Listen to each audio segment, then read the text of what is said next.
যজ্ঞের আগুনকে শুভ বলে মনে করা হয়, আর সেখানেই চিতার আগুনকে অশুভ মনে করা হয়। এমনটা কেন হয়?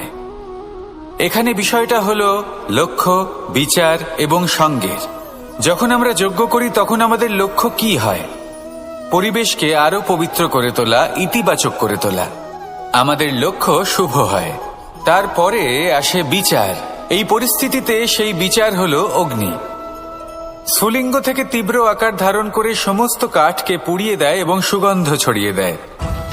অর্থাৎ যদি আপনার লক্ষ্য শুভ হয় তাহলে তার নিজেই শুভ বিচারধারাকে আমন্ত্রণ জানায়।